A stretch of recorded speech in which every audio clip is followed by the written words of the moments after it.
Good afternoon, everyone. It's Stephen Hodson from WinExtra, minus Paul today, but we are bringing your daily brief for February 2nd, 2011, and I'll try and see if I can get through this show today without goofing up too much, since I don't have Paul to back me up. Apparently he's not feeling well today, something to do with, I don't know, salt and vinegar, potato chips, some sort of malic acid, I don't know. Anyway, first up, what do we got here? We got, the mess over the Windows Phone 7, sending out all that extra little bit of data that was accumulating. And yesterday we reported on how Yahoo appears to be the guilty party.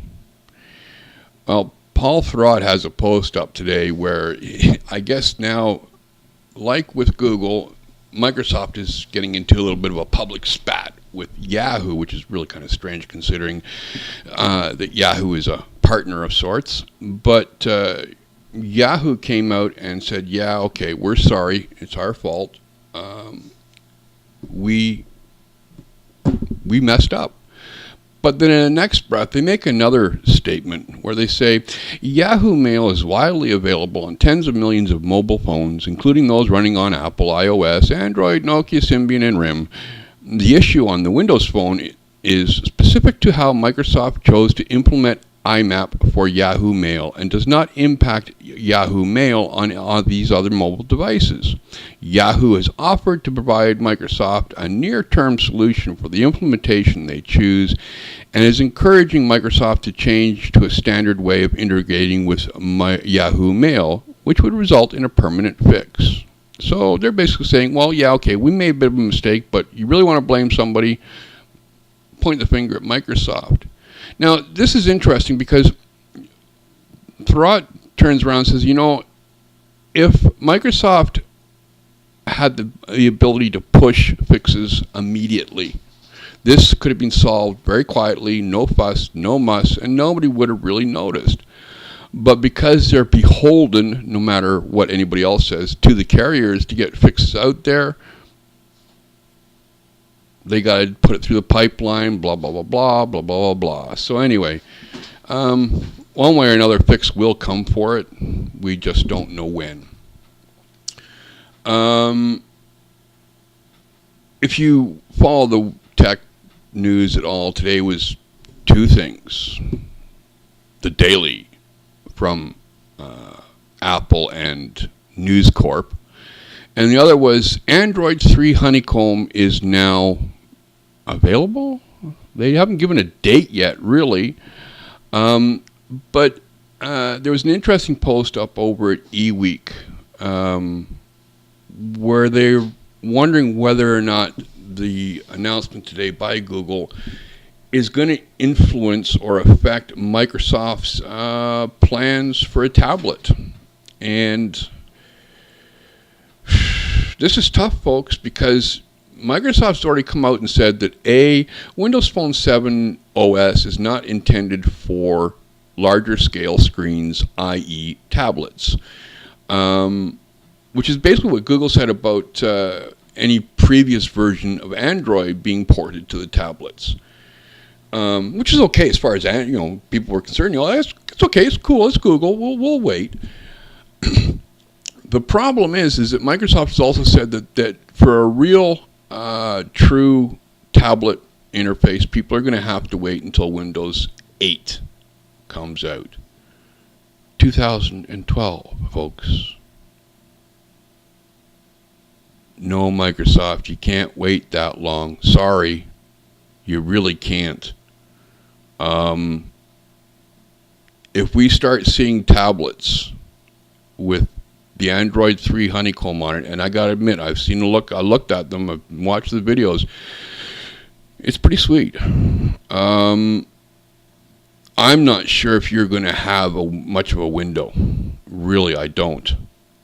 I think you've got to do some serious rethinking on this matter, and you may have to get out there with something, even if it is an enhanced Windows Phone 7 OS.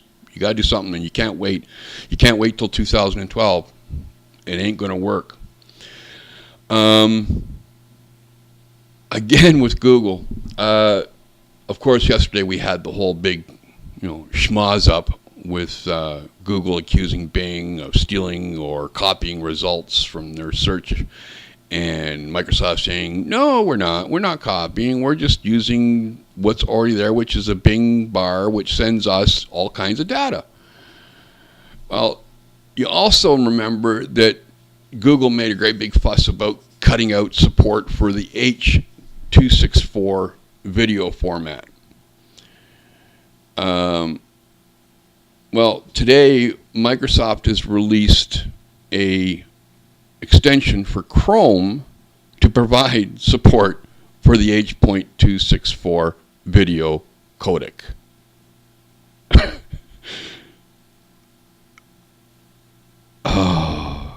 Why don't you guys just get a pair, let's take, Schmidt and Ballmer, set of boxing gloves and Las Vegas and make a bunch of money for charity and get this over and done with.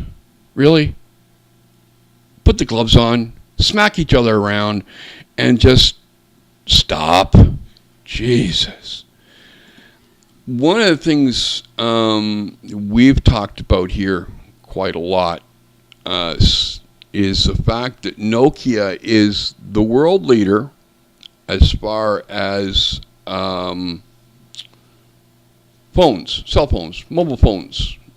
They aren't the leader in smartphones, but in overall mobile market, Nokia owns it.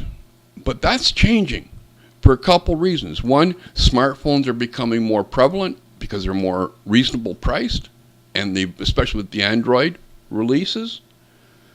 And now you got Windows Phone 7 coming into the mix.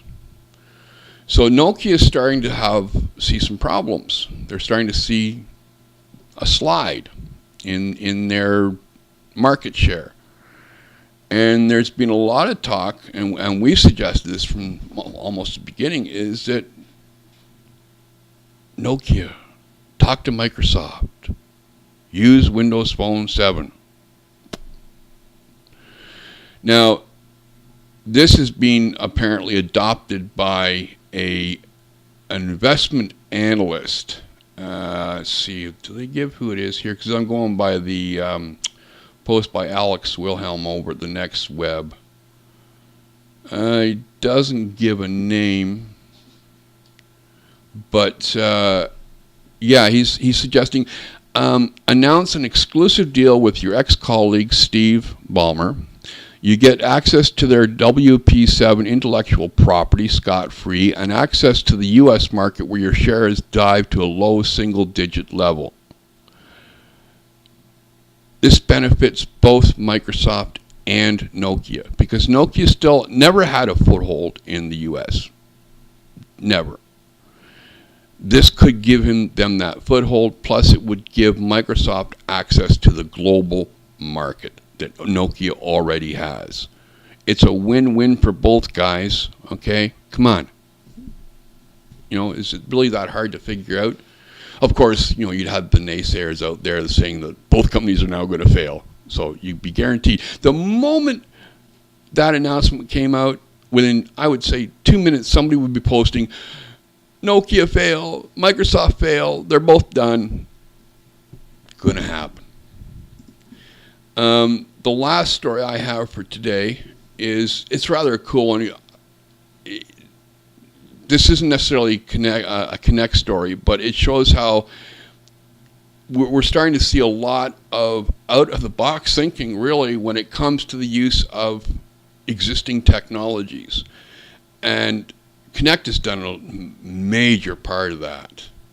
Well, apparently BodyViz, which is a startup company based at the Iowa State University Research Park, has created a new method for X-raying patients. Now, I won't get into the technical medical part of this, but the way they are doing it is that the software can run on a laptop with an Xbox 360 game controller connected to it. How cool is that? Going through the button. Awesome stuff. Awesome.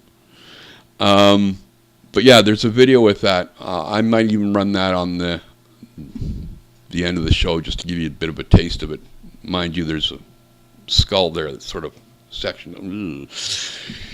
Anyway, just a couple business notes. There's been a lot of talk about Canada's recent stupidity with data caps, with some of them even being as little as 25 gig a month.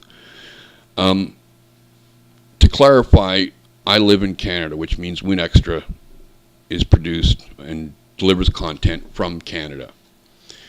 The Daily Brief is a video file that runs about, on an average, 300 meg.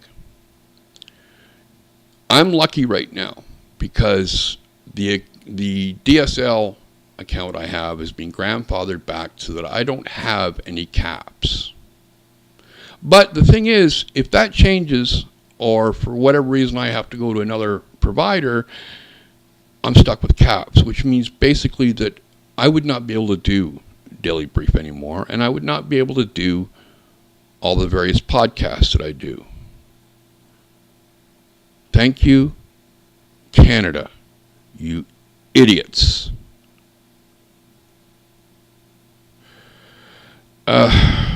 Along that vein, we both Paul and I have mentioned this before. We do run a regular donation drive here at WinExtra. You can see it on the website on the right-hand side. And basically the way it works is you donate $1, 50 cents of it goes to WinExtra to pay the bills, to get toys to review, and 50 cents goes into a pot. And that pot is then used at the end, when we reach the end of the drive, to buy goodies for winners. In this case, 2 winners would be picked out at the end of this current drive, and each winner will get to spend $60 on Steam buying games. So help support us, just in case we have to go to caps, and then I don't know what I'm going to do. But anyway, hopefully Paul will be back tomorrow, so this will be a little more interesting than just me sitting here going blah, blah, blah, blah, blah. So until tomorrow, this is Stephen at WinExtra. This has been Daily Brief for February 2nd, 2011. Take care, everybody. We'll see you tomorrow.